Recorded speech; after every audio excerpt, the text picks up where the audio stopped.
ጽናትና ኪራ እንግዲህ ፍቅራቸው እንደቀጠለ ነው።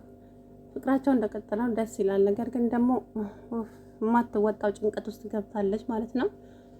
ኪራም እንግዲህ ሀያቱ ታማለች፣ እናቱ ሀያቱ ጋር ሄዳለች ማለት ነው። የጽናትም አባት ባለፈ ጊዜ እንግዲህ ተከፍቻለሁኝ አባቴ ምናምን ብላ ያኔ ቤቲ ምናምን ያስከፋቻት ጊዜ አልቅሳ ደውላ ነግራው ነበር ለአባቷ። አባቷም እንግዲህ ልጄ ምን ሆናብኝ ነው ብለው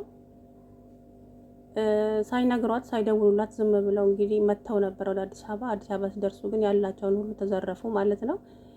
እንግዲህ የኪራም አባት ሳይናገሩ ቀሽ ብለው መጡ ማለት ነው። ያ ማለት እንግዲህ ያው ሽምግልና ሊቀመጡ ነው ማለት ነው። ነገ ሁሉም ነገር እንግዲህ ሰምሮ ይመጣል ብዬ አስባለሁ።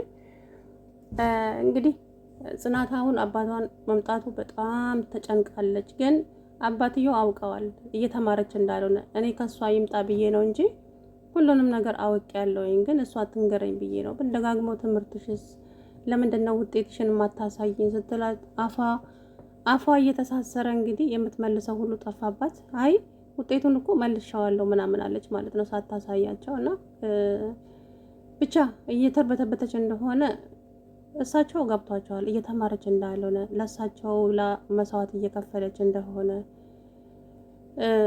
ግን አሁን ኪራና ጽናት እውነቱን ይነገራቸው ነው። ኪሩቤል የሚላት እውነቱ ይነገራቸው ለአባትሽ ነው የሚለው። በቃ ማወቅ አለባቸው። ውሸት በቆየ ቁጥር ሌላ ውሸትን እየጨመረ ይሄዳል አለ። እንግዲህ የኪራም አባት አንተ ችን ልጅ በፊት እንደዛ የምታንቋሽሻት የምትሰድባት አሁን ዛሬ ምን ተገኝቶ ነው ለእሷ ምናምን በመሀላችሁ ሌላ ነገር አለ እንደ ሲላራ አባቴ ምናምን አለ። ክብሮ ምን ይላል መሰለክ ወንድ ልጅ ሲዋሽ ማጅራቱንና አፍንጫውን ይይዛል ብለው ነገሩት። እንግዲህ ኪራ እየዋሻቸው እንደሆነ አባትየው አውቀዋል ማለት ነው። አሰላሙ አለይኩም ወራህመቱላሂ ወበረካቱ። ድና የተከበራችሁ ቻናሌ ቤተሰቦች እንዴት ናችሁ? ደህና ናችሁ? እኔ ያለሁላችሁ አልሐምዱሊላህ። እንግዲህ ጽናትዬ ፍቅራቸው እንደቀጠለ ነው። ደስ ይላል ማለት ነው። እኔ እንደው ያቺ የተለከፈች መታ ትለክፋቸዋለች። የምር እኔ ጽናት ወደ ውጭ በወጣች ቁጥር እየተሳቀቅኩኝ ብታየው፣ ምክንያቱም የሆነ ነገር ታደርጋታለች ብዬ እየፈራው ማለት ነው ቤቲና ጽናትዬ እንግዲህ በጣም ጭንቀት ውስጥ ገብታለች አባቷ በመምጣቱ። በዛ ላይ ደግሞ የኪራም አባት መጣ። ጉድ ፈላ ሲገጣጠም አያችሁ።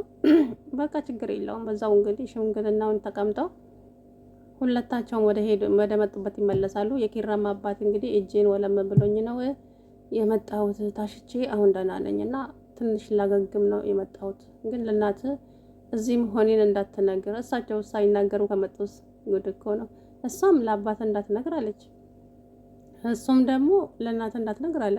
እሷም ነገር ከመጣች ስታረሳ ትናገር። ስለዚህ ትመጣለች ብዬ አስባለሁ። ያው ሽምግልናው እንግዲህ ይቀመጣሉ ብዬ አስባለሁ። እንግዲህ የጽናት አባቷን ባየች ቁጥር እየተርበተበተች እንግዲህ ዩኒፎርም ለብሳ ሳትወድ በገዷ መንገድ ላይ እየሄደች ቁጭ እያለች ትመጣለች ማለት ነው። ምክንያቱም ይሄ ውሸት አያስፈልግም፣ እውነቱን ተናገሪ ማለት ነው። ምንም አይመጣም። ምን ይመጣል ብለሽ ታስቢያለሽ? ቢያዝኑ ነው ማለት ቢያዝኑ በሷ ሊያዝኑበት አይችሉም፣ ግን ያው በራሳቸው ሊያዝኑ ይችላሉ። ለእሳቸው ብላ መስዋዕት እንደምትከፍል ለእኔ ብላ ነው የሚል ነገር ውስጣቸው ያድራል ብዬ አስባለሁ። ግን ደግሞ እውነቱን መናገሩ ይቀላል እንደኔ ማለት ነው። ውሸት ነው እና ውሸትን እየወለደ ነው የሚሄደው። ስለዚህ አሁን ኪራ እንዳለው እውነቱን ተናግሮ በቃ ማወቅ አለባቸው። ስለዚህ እንግዲህ አላውቅም አባታ እሷን ፍለጋ እንግዲህ ሲመጡ ከመኪና ስወርድ ላግዞት ብለው ቦርሳዬንና ያመጣሁትን ጥሪት ተቀበሉኛሉ። እንግዲህ ጤፍ ምናምን ይዘውላት መጥተው ነበር ለልጃቸው። እንግዲህ ጩሉሌው ነጥቋቸዋል ማለት ነው። መንገዱን እንግዲህ የሄዱ ብቻቸውን ሲያወሩ ነበር የጽናት አባት። ምንም ማድረግ አይቻልም እንግዲህ ገቡ። ጽናቴ አባቷ ስታይ ተርበሽብሻለች፣ እየተርበተበተች የምታወራ ሁሉ ጠፋባት ማለት ነው።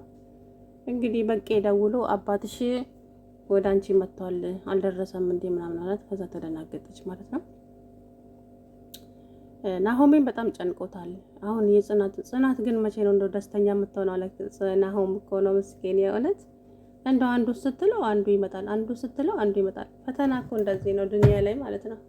እዚች ምድር ላይ ፈተና በጣም ይበዛልና ይህንን ፈተና ደግሞ ለመወጣት በጣም ትዕግስት ያስፈልጋል። የእውነቴን ነው የምላችሁና ትዕግስት ደግሞ ከአላህ ነው። አላህ ይሰጣችሁ ነው ትዕግስትና ትዕግስት አላት ልጅቷ። በነገራችን ላይ ያንን ፈተና ለማወጣት ግዴታ ትዕግስትና የእናንተ ጥንካሬ ያስፈልጋል ማለት ነው። እና ብቻ አለማማረር፣ ፈጣሪ የሆነ ነገር ሲመጣባችሁ የተሻለ ነገር እኮ ሊያመጣልኝ ነው ትላችሁ ውስጣችሁን ማሳመን አለባችሁ። እና ጽናትዬ እንግዲህ የእውነት በጣም ነው የምታሳዝነው።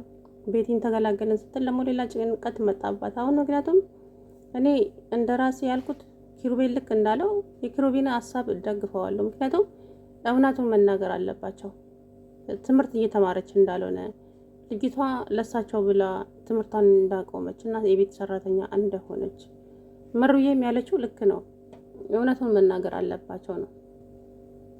ከዛም እንግዲህ ኪራ ለአባቱ ሁሉንም ነገር ነገረው።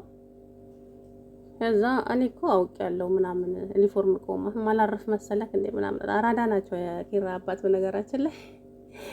እና እንግዲህ አንዳንዴ በቃ እንደዚህ የገባው ሰዎች ደስ ይላሉ፣ የውስጣቸውን የሚረዱት ማለት ነውና የኪራ አባት ግን ጽናትና ኪራ የሆነ ነገር እንዳላቸው ጠርጥረዋል። እርግጠኛ ነኝ ወይ ጽናትና ኪራ አንድ ላይ ሆነው ይመጡባቸዋል ብዬ አስባለሁ። ስለዚህ እውነታችሁም ይጋለጣል። እንደኔ ባትደብቁ ደስ ይለኛል። ተናገሩና በዛም ሽምግልናውን ይቀመጡና ከዛ እፎይ ብላ ትኖርበት ልጅቷ ማለት ነው።